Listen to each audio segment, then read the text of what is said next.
Hallelujah. आइए हम एक भविष्यवाणी की पुस्तक में से आज के वचन को पढ़ते हैं। आप परमेश्वर का मन कैसे बदल सकते हो? उत्पत्ति 8 के 21 में लिखा है। इस पर यहोवा ने सुखदायक सुगंध पाकर सोचा, मनुष्य के कारण मैं फिर कभी भूमि को शाप ना दूंगा। इस पे मनुष्य के मन में बचपन से जो कुछ उत्पन्न होता है वह बुरा ही होता है। तो भी जैसा मैंने सब जीवों को अब मारा है वैसा उनको फिर कभी ना मारूंगा। मेरे प्रियो, आज लोगों में एक बहुत ही गुमराह करने वाली शिक्षा है कि आपको कुछ करने की जरूरत नहीं है। परमेश्वर सब कुछ कर चुका है। हाँ, वह कर चुका है, लेकिन अब हमें उसकी कदर करनी है जो वह कर चुका है, क्योंकि हमने उद्धार पाने के लिए कुछ नहीं किया। जब प्रभु यीशु मसीह का रूपांतरण हुआ तो मूसा और एलिया उससे बातें करने लगे। यह मूसा ही क्यों और कोई क्यों नहीं था। वचन तो बताता है मूसा को परमेश्वर ने कनान भी जाने नहीं दिया था। फिर मूसा ही प्रभु से बातें क्यों कर रहा था। ऐसा व्यक्ति क्यों नहीं जो पूरी रीति से सिद्ध था, क्योंकि मूसा ने बलिदान दिया था। वचन बताता है कि मूसा मिस्र का राजकुमार था, लेकिन उसने सब कुछ छोड़ दिया और मसीह के कारण निंदित हुआ। यही उसका बलिदान था और इसलिए परमेश्वर ने मूसा से बात की। कौन था मूसा? एक बलिदान चढ़ाने वाला व्यक्ति। उसने गलतियां की थी, फिर भी परमेश्वर ने उसे याद किया, क्योंकि उसने बलिदान चढ़ाया था। बाइबल में लिखा है, जब नूह ने शुद्ध पंछी और पंछों का यहोवा को बलिदान चढ़ाया, जैसे ही नूह ने बलिदान चढ़ाया, तब यहोवा ने सुखदायक सुगंध पाकर सोचा।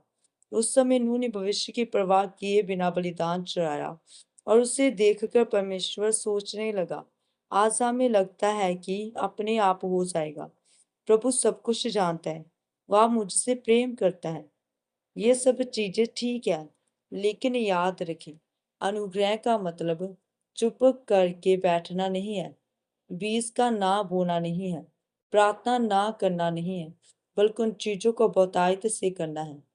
याद रखिए, नूह के समय में परमेश्वर क्रोधी था, लेकिन जैसे ही नूह ने बलिदान चढ़ाया तो परमेश्वर ने सोचा, यानी कि उसका मन ठंडा होने लगा। क्या आपने कभी सोचा है कि आप परमेश्वर को सोचने पर मजबूर कर सकते हो या उसी की सोच को बदल सकते हो? कैसे? प्रार्थना में समय बिताकर, बीजों को बोकर। अर्थात जिस दिन आप बलिदान देना शुरू कर दोगे, उसी दिन परमेश्वर आपके बारे में सोचना शुरू कर देगा। क्योंकि कम बलिदान का मतलब है कि आप प्रभु से कम प्यार करते हैं। जिन लोगों ने सर्वोत्तम बलिदान चढ़ाया है, उन लोगों के नाम आज तक याद किए जाते हैं।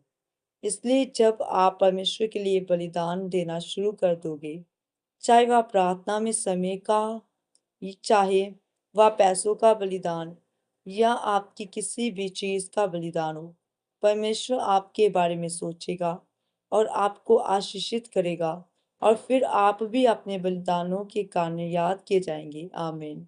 आइए हम मिलकर अंगीकार करते हैं। सर्वशक्तिमान परमेश्वर, इस वचन के लिए मैं आपका धन्यवाद करती हूँ। परमेश्वर, मैं ये अंगीकार करती हूँ कि मैं अपने जीवन की परवाह किए बिना आपके रस के लिए सर्वोत्तम बीज बोऊंगी। आप मुझसे अनुग्रह दे, प्रभु यीशु मसीह के सामर्थी नाम में। आमीन।